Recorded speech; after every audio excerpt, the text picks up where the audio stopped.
Hola, muy buenos días. Yo soy el doctor Alejandro Macías, médico infectólogo. Soy catedrático de la Universidad de Guanajuato. Durante los últimos años, mi experiencia ha sido sobre todo en el control de infecciones y en el manejo clínico de los pacientes. Durante el año de 2009, durante 2009-2010, la pandemia de influenza, fui designado por el doctor Ángel Córdoba Villalobos, entonces secretario de Salud, como el comisionado nacional para la influenza. Y a partir de entonces he estado muy involucrado en todo lo que se refiere a la preparación de catástrofes en salud, como es la que estamos viviendo actualmente en relación con el nuevo coronavirus o que causa la enfermedad que conocemos como COVID-19.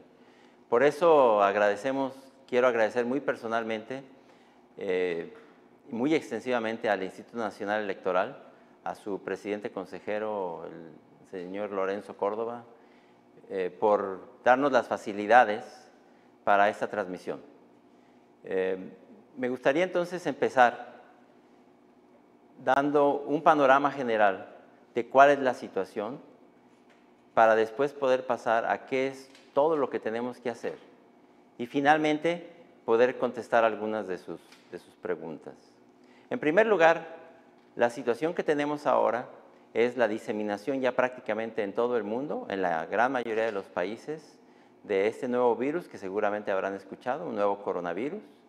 Este nuevo coronavirus es parte de un grupo de coronavirus de enfermedades graves en los seres humanos que se presentaron a partir de este siglo, del siglo XXI.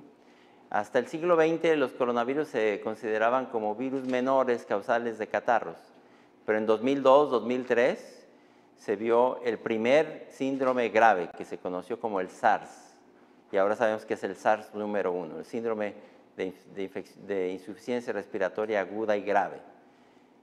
En 2012 apareció un segundo coronavirus que se conoce como el síndrome grave del Medio Oriente.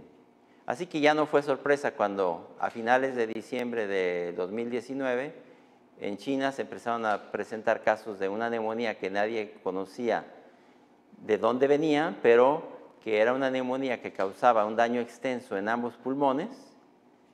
Aún antes de conocerse que se trataba de un nuevo coronavirus, hubo médicos que empezaron a pensar que por su parecido con los anteriores coronavirus graves, se trataba de un coronavirus. Y como ustedes han podido atestiguar, estamos ya en medio, primero del reconocimiento que en efecto es un nuevo coronavirus, que ahora conocemos como el SARS coronavirus número 2, y a la enfermedad que causa se le conoce como COVID-19. Hay que distinguir entonces el nombre de la enfermedad, COVID-19, del nombre del virus, SARS coronavirus número 2.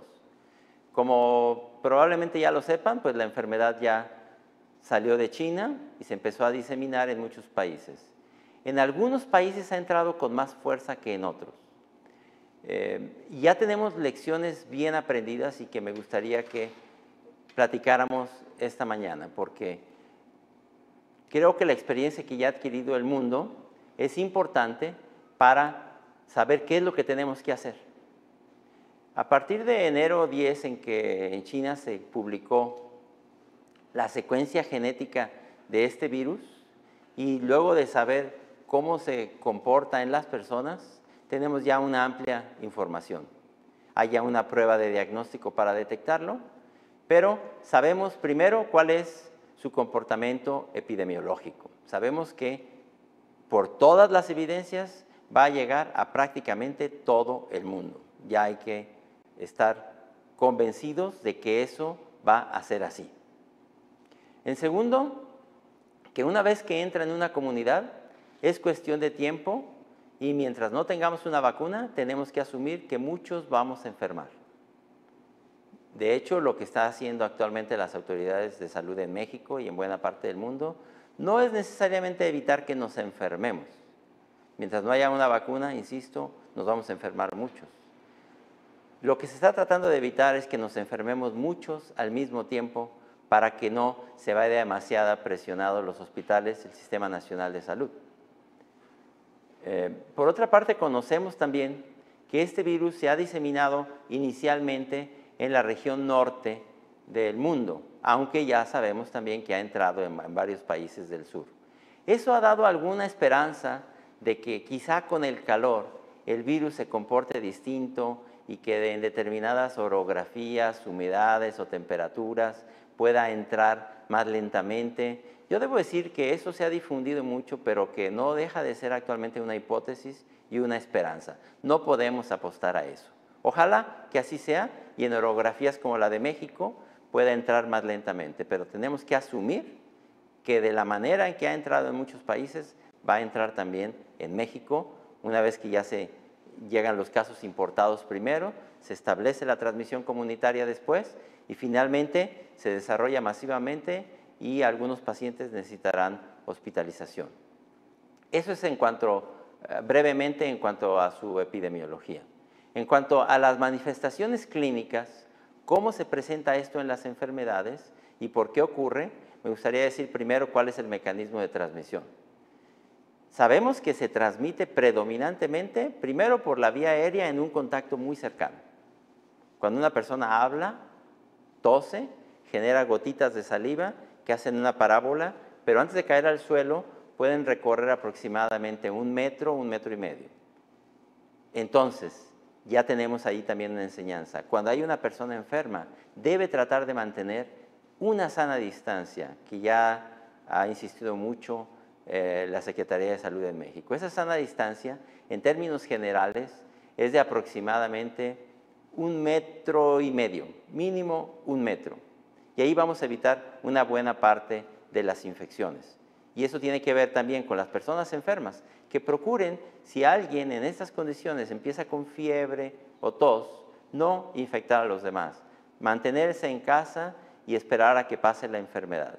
Eso es una enseñanza tanto para el que está enfermo, para que no enferme a los demás, como para que el que está sano no vaya a enfermar, mantener esa sana distancia. Otra manera en la que sabemos ahora que se transmite es a través del aire a distancias más grandes. Cuando uno habla o tose, se genera una nube que se distribuye más allá de 1 metro y medio.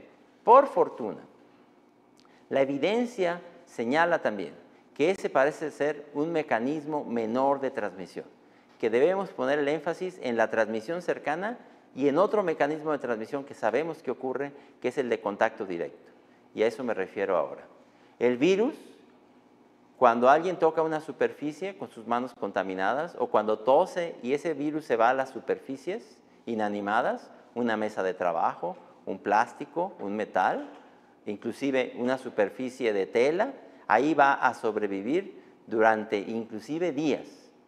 Por tanto, tenemos que asumir, sobre todo cuando ya la epidemia esté bien instalada en todo el país, que en cualquier superficie que toquemos, ahí está el virus. Entonces tenemos que asumir que lo tenemos en las manos. Es muy importante que no nos inoculemos el virus de las manos a los ojos, la nariz o la boca. Ese es un consejo muy importante.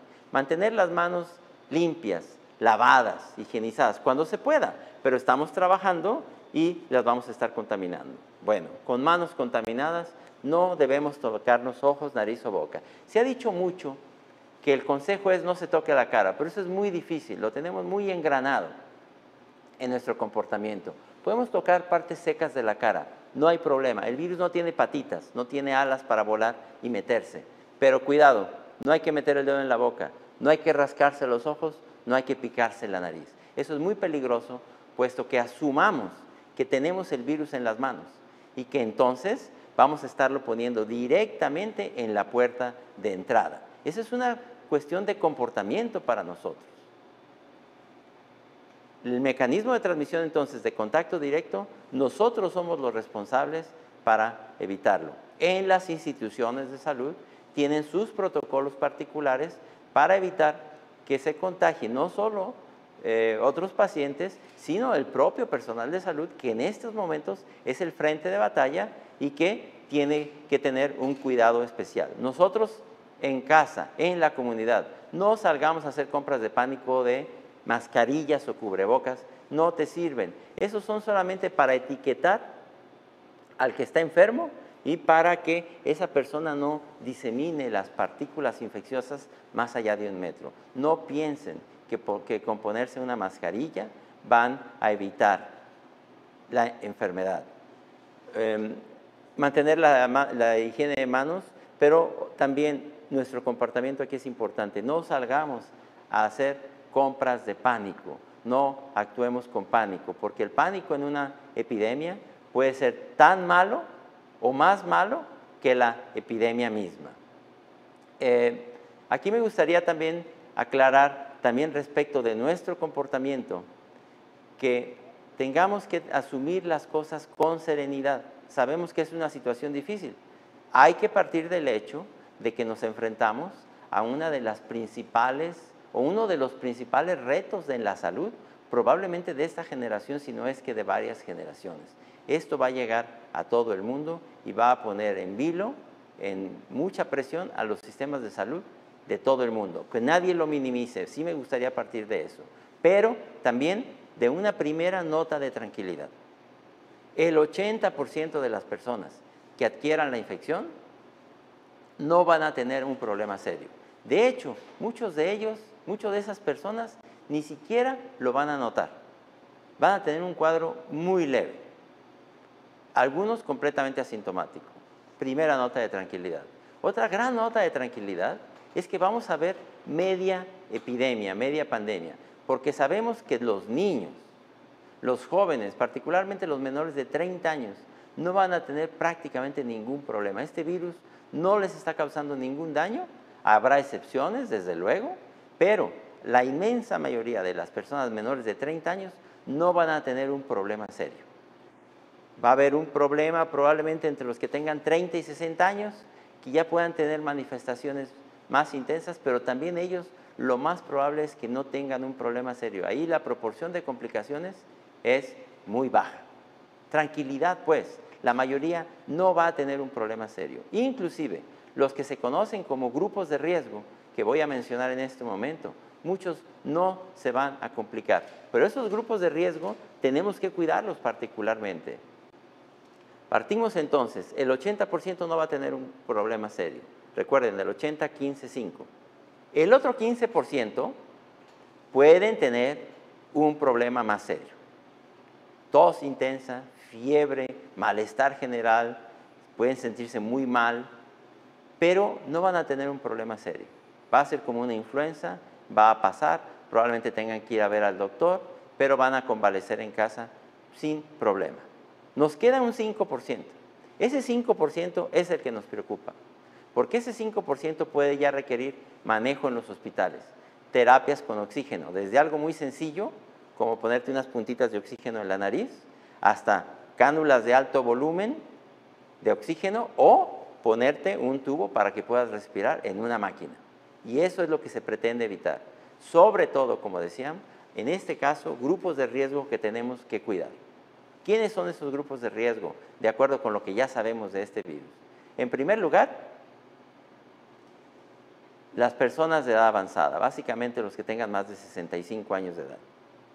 Por algún motivo, en ellos, el sistema inmune actúa sin regulación y puede causar lo que se llama una tormenta. Y esa tormenta es la que causa la neumonía extensa, porque eso ya lo sabemos entonces. El cuadro clínico puede ser asintomático, puede ser manifestaciones muy leves, puede ser algo que parezca influenza con fiebre o tos, que es, digamos, lo más característico, pero también puede ser una neumonía muy extensa, una pulmonía, como lo conocen algunas personas, de los dos pulmones, que te pongan grave, particularmente en, como decíamos, personas mayores de 65 años de edad, personas con enfermedades crónicas como diabetes mellitus, personas que estén enfermas crónicamente del corazón, que tengan insuficiencia cardíaca, por ejemplo, las personas que tengan problemas pulmonares crónicos, los que tengan enfisema, bronquitis crónica, que hayan fumado mucho. Las personas que se encuentran con baja de sus defensas, por ejemplo, por tener enfermedad renal, por necesitar diálisis, porque no funcionan bien sus riñones. Las personas que se encuentran con medicina para bajar o modular su inmunidad, como las personas con enfermedades reumáticas o las personas con enfermedades neurológicas, como los que tienen esclerosis múltiple. Ellos necesitan un especial cuidado. Podría haber otros grupos de riesgo. Siempre se ha considerado las personas que tienen sobrepeso. Hay que cuidar eso también. Aunque en esta epidemia hay que decir que esa relación no es tan clara con las personas de gran sobrepeso o particularmente una que nos preocupa mucho, que es la mujer embarazada, que vale por 2. En las mujeres embarazadas, por lo que sabemos hasta ahorita, no se está comportando esto como el caso de la influenza. En las mujeres embarazadas, esto se está comportando como en el resto de la población. Parece entonces, por fortuna, que no van a tener el problema que tenían con la influenza. Es información preliminar, todavía no se sabe mucho, pero tenemos por ahora esa nota de tranquilidad con las mujeres embarazadas, que sin embargo hay que cuidar extensamente. Entonces, esos grupos hay que cuidarlos en particular. La Autoridad de Salud en México nos va a estar dictando en qué momento tengamos que reducir nuestras actividades sociales, porque volvamos a lo que había dicho. Esta enfermedad la vamos a tener muchos y se va a enfermar una proporción baja. Sí, pero si esa proporción es baja, pero de millones de personas, aunque sea una proporción baja, van a ser muchas personas que van a poder poner en vilo y hasta colapsar los hospitales. Entonces, hay que tener conductas, hay que estar escuchando a la autoridad de salud, a la autoridad, que es la que nos va a estar diciendo cuál es la extensión de las actividades sociales que podemos o debemos hacer. Pero ya ahora es razonable que la gente que pueda hacer trabajo desde casa, lo mantenga en casa. Que la gente, particularmente de estos grupos de alto riesgo que dijimos, no salgan de casa en la medida de lo posible ya desde ahora, hasta que nos digan que ya la epidemia ha bajado en intensidad, en incidencia. Que los demás, que no tengamos ese problema, pero que vamos a casa y tenemos ese problema en casa, una persona crónicamente enferma, una persona de edad avanzada, no le vayamos a llevar la enfermedad. Recuerden que ya podemos llevar la enfermedad sin habernos dado cuenta, porque aquí hay lo que se conoce el periodo de incubación. Ya puedes estar enfermo y no darte cuenta, porque ese periodo de incubación es de alrededor de 5 días en promedio, aunque puede extenderse hasta 2 semanas. Y está bien sabido que aun cuando todavía no tengas síntomas, ya lo puedes transmitir. Entonces, si tú vas de la calle y tienes contacto con alguna de esas personas que se encuentren en el alto riesgo para complicarse, hay que tener cuidado y ya empezar también con esas personas. Sabemos que en todo momento hay que mantener el cariño, el aprecio, pero ya por su propia seguridad mantener con ellos una distancia, sobre todo los que tengan que salir de casa. Los niños inclusive, que andan en sociedad o en las escuelas cuando no las han cerrado, esos niños pueden no sentir absolutamente nada, pueden estar enfermos o sentir una mínima molestia y sin embargo pueden estar excretando el virus. No es también buen momento para que estén visitando a las personas crónicamente enfermas o las personas de edad avanzada mientras no sepamos si ese niño ha tenido contacto con alguien más que pudiera estar enfermo. Esas personas entonces no es ocioso insistir. Hay que cuidarlas en este momento en todo lo que podamos, porque es en ellas en donde se puede complicar la enfermedad y puedan requerir hospitalización o una máquina para respirar. Otra cosa que me gustaría insistir es la condición física, las adicciones. Sabemos también que independientemente de la edad, esta enfermedad va a tratar mejor al que se encuentra en mejores condiciones físicas, a los jóvenes y a los que se encuentran en buenas condiciones físicas. Un consejo podría ser, sé joven. Bueno, yo también quisiera ser más joven, pero no puedo. Pero independientemente de mi edad, sí puedo mantener una buena condición física. Tenemos un organismo que es maravilloso. Aunque no hagas ejercicio, puedes empezar a hacerlo y en menos de algunas pocas semanas ya tienes una mejor función cardiopulmonar. Haz ejercicio si no lo haces. Estate en las mejores condiciones físicas posibles. Todos debemos asumir que es muy probable que vayamos a tener esta enfermedad. No caigamos en el pánico. Lo más probable es que no nos pase nada, pero independientemente de eso, debemos estar en las mejores condiciones físicas posibles. Hagamos ejercicio, cuidemos nuestras enfermedades. El que tenga diabetes y no la haya controlado, hágale caso, controle su diabetes. El que fume, es buen momento para que deje de fumar. No es nada fácil dejar de fumar, pero es buen momento para que lo haga. El que tenga adicciones, el que abuse del alcohol, de las drogas, es también buen momento para que deje de hacerlo y que esta enfermedad lo encuentre en las mejores condiciones físicas posibles. Cada quien dentro de nuestras limitaciones estemos en las mejores condiciones físicas posibles. Nuestra alimentación, nuestro ejercicio, el alejarnos de los vicios, de las adicciones, es lo mejor que podemos hacer por nosotros mismos, independientemente de nuestra edad o nuestra condición de base. Es una responsabilidad individual. Exijamos pues de las autoridades todo lo que se tenga que hacer, pero también recordemos que tenemos obligaciones, que tenemos nosotros responsabilidades. Yo he dicho, quizás un poco en exageración, que todo lo queremos en cápsulas. Queremos ejercicio en cápsulas, no existe. A mí los pacientes me dicen, doctor, deme algo para subir las defensas, por si esta enfermedad me ataca. No existe tal cosa como una medicina para subir las defensas. Los multivitamínicos no funcionan.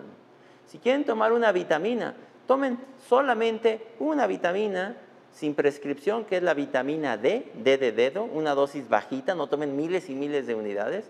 Esa es la única vitamina que nos puede faltar a muchos y que no pasa nada si la tomamos todos, puesto que ya nos cuidamos mucho del sol. Y el cuerpo, nuestro organismo necesita el sol para poder sintetizar la vitamina D. Entonces, no es que tengamos graves deficiencias de vitamina D, pero si quieren tomar una vitamina, no tomen multivitamínicos, no tomen metales, no tomen hierro, no tomen... Son metales pesados. No van a ganar nada con eso. Si quieren tomar una vitamina, tomen exclusivamente una dosis bajita todos los días, una dosis de, se llaman 400 unidades, digamos, porque vienen presentaciones de decenas de miles de unidades. No, tomen todos los días 400, 800 unidades o tomen semanalmente una presentación que venga en 4 o 5 mil unidades. Pero no crean que las vitaminas van a resolver este problema. No todo viene en cápsulas.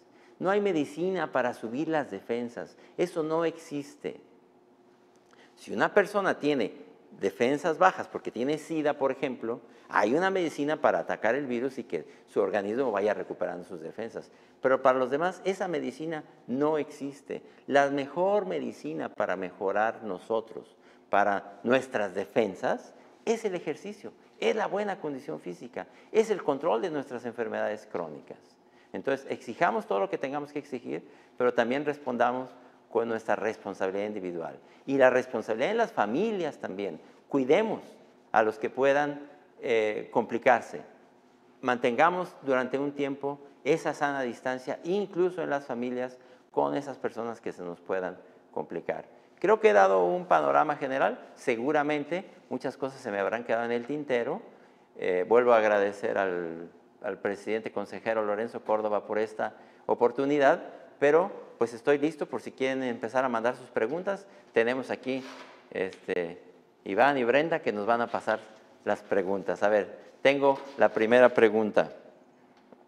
¿Qué medidas debemos seguir en caso de que algún miembro de la familia se encuentre infectado? Ya lo habíamos dicho.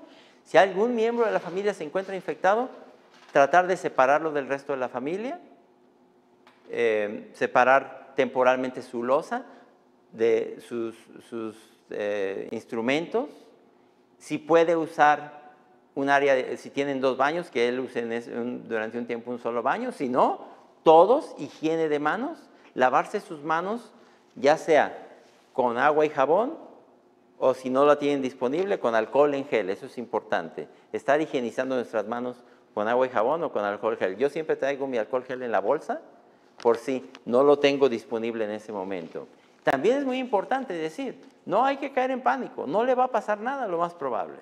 Hay que mantenerse en casa. El signo de alarma es solamente cuando falte el aire para respirar. Si no hay ese signo de alarma, la fiebre no es dato de alarma, no pasa nada, hay que mantener la calma. Si alguien más enferma de la familia, que no sería imposible, pues digamos que en conjunto se mantiene a los dos separados del resto de la familia, y si alguien más va enfermando, se va haciendo lo mismo, se estará dando eventualmente aviso a la autoridad sanitaria, va a haber por ahí, hay teléfonos que está estructurando tanto las autoridades federales como las autoridades estatales. Para los adultos mayores, el Instituto Nacional de la Nutrición y un sitio de internet que se llama Salud en Corto, están habilitando una línea específica para los adultos mayores. Busquen a dónde puedan llamar a que les den instructivos. Dice, ¿hay transmisión del virus de madre a feto? Bueno, hay por lo menos alguna evidencia de que se puede transmitir durante el parto o la cesárea. No se sabe exactamente si el niño ya está infectado desde el embarazo, pero los casos que sabemos, el niño puede nacer con el virus, pero nace bien. No hay datos de que este virus sea teratogénico, que cause malformaciones congénitas, por lo que sabemos hasta ahora. En eso hay que tener una nota de tranquilidad. ¿Es mejor lavarse las manos o el alcohol gel? Es igual. Si tienes agua y jabón, hazlo con agua y jabón. Si no, procura traer tu alcohol gel en la bolsa.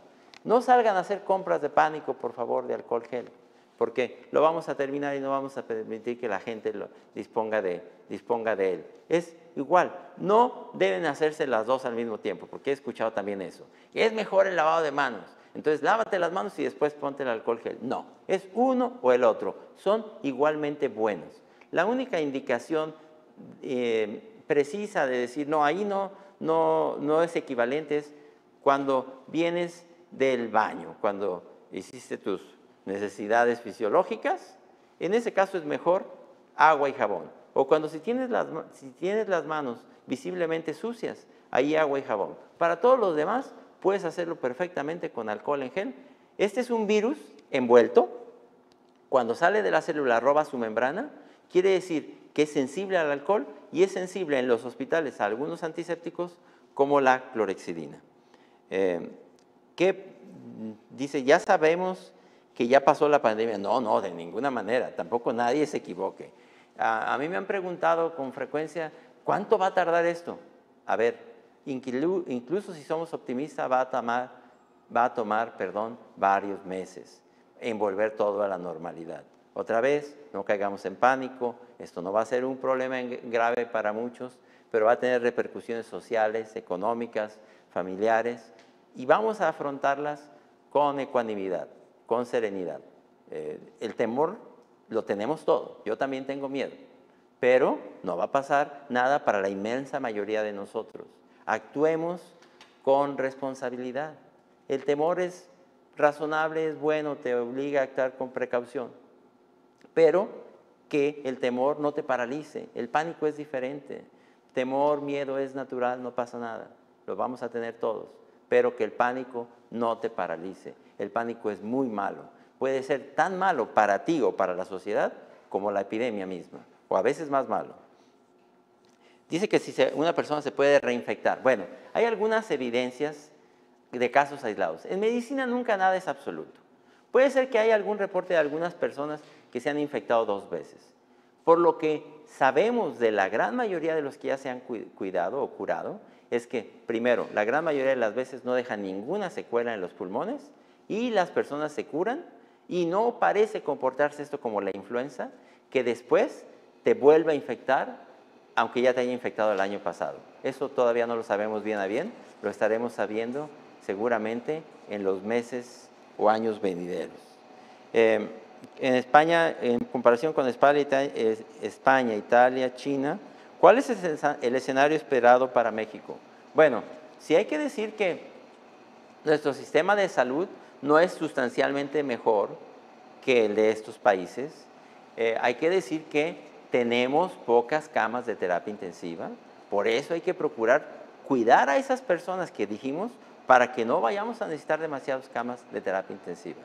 Sí, a mí me gustaría partir de un hecho. Nadie en el mundo está preparado, tiene un sistema de salud suficiente para atacar una epidemia del tamaño de la que entró en el norte de Italia, en España o de la que entró en el centro de China. Por eso hay que anticiparnos.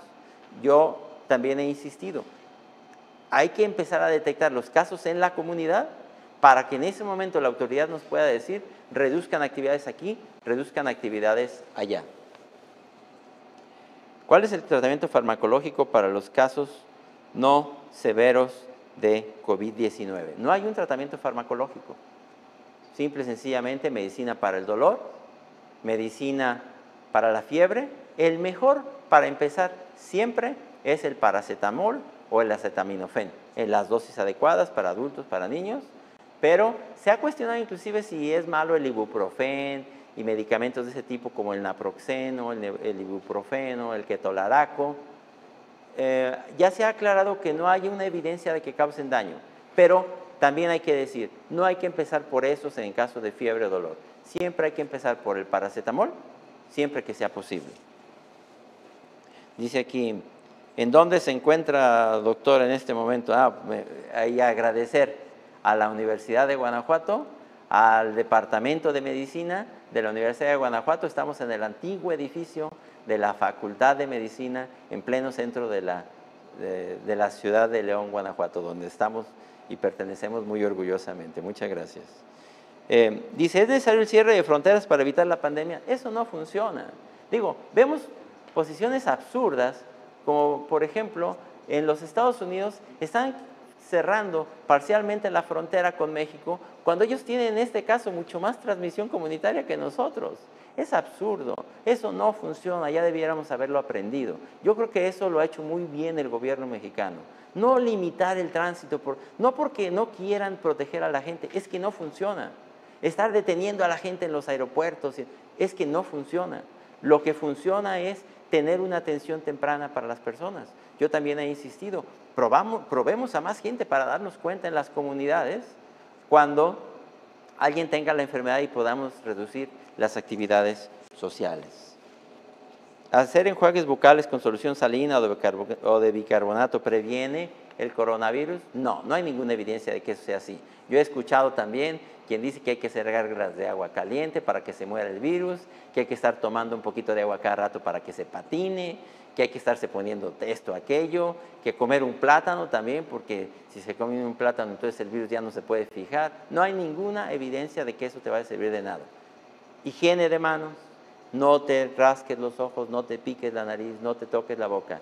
Imaginen ustedes, yo le he dicho un poco en broma, un poco en serio, que cuando ya la epidemia esté bien instalada, el virus está en cualquier superficie que ustedes toquen. Ahí está el virus. Yo he dicho un poco en broma, un poco en serio. Si quieren acordarse, porque a veces pueden hacerlo de manera involuntaria sin acordarse, échense en la bolsa un chile habanero. Sáquenlo de cuando en cuando, acarícienlo, vean las maravillas de la naturaleza y vuélvanlo a meter a la bolsa. Y cuando te piques la nariz o te rasques los ojos, vas a ver que te vas a acordar. Creo que acordémonos de que no es momento de hacer eso, porque el virus va a estar en prácticamente cualquier superficie. Dice, ¿hay algún fundamento del uso de hidroxicloroquina en el tratamiento de este virus? Hay que decir que se encuentran los protocolos de tratamiento que han hecho, sobre todo en China, en Italia y en algunos otros lugares, porque hay alguna evidencia de que pueda funcionar. Es en este momento todavía un tratamiento experimental o compasivo. Decir, bueno, parece que funciona, vamos a usarlo.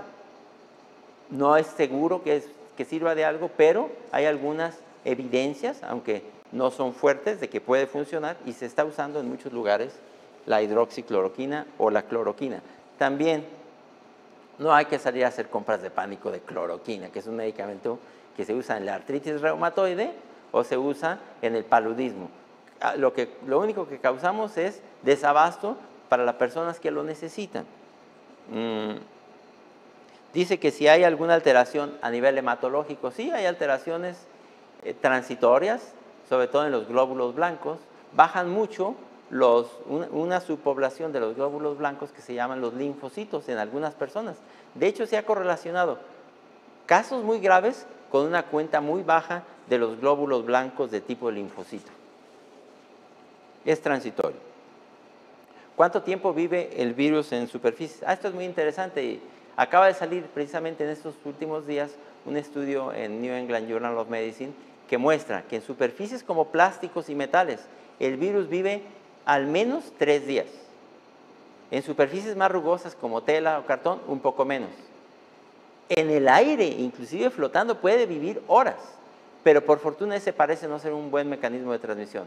A lo que yo voy es, sin importar cuánto tiempo realmente vive el virus, hay que considerar que el virus va a estar presente en las superficies que toques y muy probablemente va a estar vivo y lo vas a llevar a tus manos.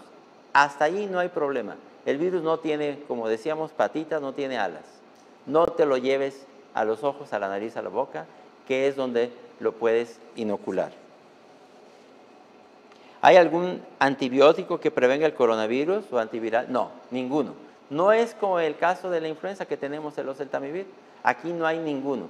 Hay algunas evidencias de que el lopinavir, ritonavir, que es un medicamento que se usa en pacientes con SIDA, pudiera ser de alguna utilidad, aunque recientemente apareció una publicación en New England Journal of Medicine donde dicen que no funciona. Sin embargo, hay que decir que dicen que no funciona cuando el paciente ya tiene muchos días, porque no lo empezaron temprano. No sabemos si dándolo muy tempranamente pueda funcionar. Pero podemos partir diciendo, no existe un medicamento antiviral. Si tenemos más preguntas, perfecto. ¿Qué instituciones están aptas para realizar la prueba voluntariamente cuando uno quiera hacerla? Primero, hay que decir que no cualquiera puede hacer esta prueba. Es una prueba complicada. Hasta ahora no hay pruebas rápidas, como esas pruebas que se hacen para embarazo y ese tipo de cosas. Esta prueba tienen que poner un hisopo hasta la parte profunda de la garganta, o a través de la garganta o la nariz, y de ahí se tiene que extraer el RNA, el ácido ribonucleico del virus. Se tiene que amplificar, se tiene que codificar, se tiene que secuenciar. No es una prueba que pueda hacer cualquiera. No es bueno que los laboratorios por su cuenta se vayan todos por su cuenta a decir, yo ya la estoy haciendo. En México hay una normatividad que rige el Instituto Nacional de Referencia Epidemiológica y ese instituto, pueden consultar ya en las páginas del instituto, establece ya prácticamente los laboratorios estatales de todos los estados de México están validados para hacer esa prueba. Ellos ya tienen un protocolo. Y hay algunos, ya hay ahora 2 instituciones privadas en la Ciudad de México que están autorizadas para hacer la prueba. Pueden consultar en la página de internet. Otra vez, es lo mismo, dice que si sirve de algo hacerlo. Yo creo que sirve de algo, particularmente el que tenga fiebre o tos. Hay que decir que tener fiebre o tos puede significar influenza. El problema es que si ya se está yendo la influenza, cuando alguien tenga fiebre o tos, ahí ya es más probable que sea coronavirus.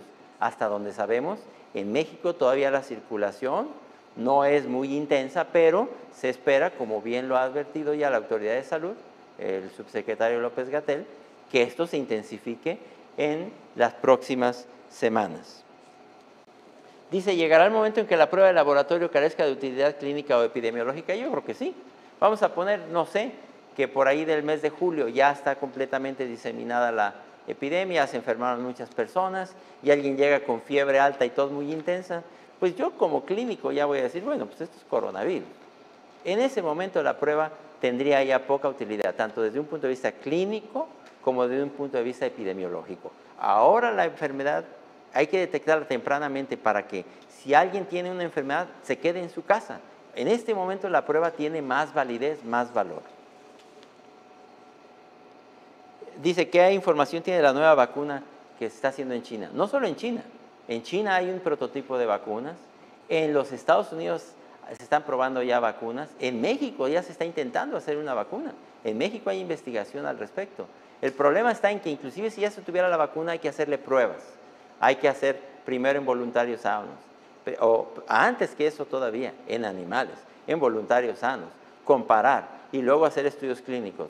No, inclusive si, con todo el acelerador a fondo, no creo que vayamos a tener una vacuna antes de por lo menos 8 meses a 1 año, viendo inclusive con la rapidez que van las cosas. No crean que van a tener, vamos a asumir que muchos podemos enfermar, es importante que no nos enfermemos al mismo tiempo, no caigamos en pánico, la enfermedad no nos va a causar gravedad a la inmensa mayoría de las personas, vamos a tomarlo con calma, no dependemos en este momento más que de nuestras condiciones físicas, de nuestras costumbres, de nuestra higiene. Abandonar, como decíamos, las adicciones si las tenemos. Dice, ¿se tiene una buena sensibilidad y especificidad? O sea, la prueba que está haciendo en México actualmente el Instituto Nacional de Referencia Epidemiológica y sus laboratorios satélites tiene una alta sensibilidad. O sea, es capaz de detectar más del 90% de las personas que están enfermas y prácticamente el 100%, si te dicen que estás enfermo de COVID, es porque lo tienes. Eso significa sensibilidad y especificidad. ¿Es recomendable adquirir mascarillas N95? No, de ninguna manera es recomendable. Eso es exclusivamente para los hospitales. En la comunidad no te va a servir. Son de uso limitado. No puedes estar usando por horas y horas y horas. Lo tienes que estar cambiando. En la comunidad, la transmisión a través del aire es muy poco probable. Eso es en los hospitales. Cuando yo, por ejemplo, aspiro a un paciente, cuando lo aspiro genero aerosoles. Y entonces los aerosoles los puedo inhalar. No salgan a comprar mascarillas N95 porque no les van a servir y además van a dejar a los hospitales en desabasto. Es necesaria la prueba de laboratorio para confirmar, sí, sobre todo ahora, donde se puede confundir con influenza. Dice, ¿se puede salir al parque a pasear al perro y hacer ejercicio? Sí, razonablemente sí. Es muy poco probable que en un ambiente abierto puedas adquirir la infección, puedes hacerlo, no hay problema por eso. Ahora, si en la salida vas a tener demasiado contacto social, trata de limitarlo en la medida de lo posible. Los odontólogos, ¿es necesario cerrar sus consultorios? Bueno, es una profesión muy necesaria. Yo no creo que deban cerrar sus consultorios, son necesarios como somos los médicos, el personal de enfermería, todo el personal auxiliar, como es necesaria la gente para mantener funcionando la ciudad, la luz, el agua, el teléfono, el internet, esa gente la necesitamos. Los odontólogos, desde luego que los necesitamos. Ahora, sí podría yo decir, si tienes un tratamiento odontológico que pueda esperar, que no sea urgente, no te van a quitar un dolor, es algo que pueda esperar, si tú eres el profesional, bájale un poco a tu consulta. Y si tú eres el paciente, espérate, haz tu cita para después. Puede pasar todavía 1 o 2 meses en donde aclaremos que ya bajó la intensidad. Ese será el momento. Si puedes, baja ya un poco la intensidad del trabajo en el caso del profesional o en el caso del paciente, lo que se pueda diferir. ¿Hay algún cuidado? Me gustaría decir también para las cirugías programadas. Sí. Tienes una cirugía y se tiene que hacer, pues se tiene que hacer, ni modo. Pero cirugías programadas que pueden esperar un buen tiempo, que ya has esperado por meses o por años, espérate un poco más a que esto se aclare mejor y que veamos que no vamos a necesitar intensamente a los hospitales. ¿Algún cuidado especial para personas con alergias? No, mantengan a personas con alergias, con asma, mantengan sus cuidados de siempre. Me preguntan aquí también si estamos en un laboratorio. Sí, nos encontramos en el laboratorio de microbiología de la antigua Facultad de Medicina, ahora Departamento de Medicina. Otra vez, gracias a la Universidad de Guanajuato, a su señor rector, por las facilidades que nos dieron para transmitir desde aquí. ¿Cuál es el periodo de recuperación de infección leve? 1 semana. A veces ni siquiera lo vas a notar, insisto. El 80% de las personas van a tener una infección muy leve y muchos de ellos ni siquiera lo van a notar. Los casos graves que necesiten una máquina para respirar pueden requerirse durante varias semanas. Creo que tendremos que estar terminando ya en unos 5 minutos. Vamos a terminar con las últimas preguntas que podamos pasar y luego sacamos una conclusión. ¿Cuándo se pasará a fase 2 y cuándo a fase 3? Ojalá no tengamos que llegar a fase 3. Fase 2 es cuando ya hay transmisión en comunidades y no necesariamente va a transmitirse en toda Latinoamérica o en todo México, va a ser en determinadas comunidades. Fase 3 es cuando ya la pandemia está generalizada, cuando ya los hospitales están saturando, cuando ya hay que tomar medidas extremas. Ojalá no tengamos que llegar a eso, pero si tenemos que llegar a eso, inclusive en esas circunstancias, mantener la calma. Inclusive en esas circunstancias, la gran mayoría de las personas no va a tener un problema serio. Creo que esta es la pregunta última que vamos a sacar. ¿Es recomendable fabricar nuestro propio gel antibacterial? Esa es una buena pregunta. ¿Lo pueden hacer? Si no encuentran o alguien que está abusando de los precios, tomen alcohol. Si es al 99%, 98%, póngale 30 mililitros por 70 mililitros, si les queda el 70%. Pueden, ahí ya tienen un alcohol que les va a servir, no lo van a gelificar, pero pónganlo en una botellita y eso les sirve. Y tengan una cremita para que sus manos no estén resecas, porque el alcohol gel que te venden no es más que el mismo alcohol gelificado, no tiene una propiedad maravillosa, es el mismo alcohol que tú puedas conseguir. Si no consigues, en una botellita pon alcohol. De hecho, yo cargo siempre un alcohol que es líquido en un pequeño aspersor. Pueden hacer algo así, pueden tener un pequeño aspersor que se usa para perfumes, ahí pongan alcohol al 70% y eso es. Si se resecan demasiado sus manos, pues pónganse algo de crema, ¿verdad? O si conocen un poco más de química, hay algunos aditivos que le pueden poner al alcohol, pero no me voy a meter con eso, para que no reseque. Pero ustedes pueden hacerlo y después pónganse cremita en sus manos, eso es todo lo que se necesita. Bueno, no quisiera terminar sin agradecer nuevamente al consejero presidente Lorenzo Córdoba, a la Universidad de Guanajuato, a su rector, a sus autoridades por esta gran oportunidad.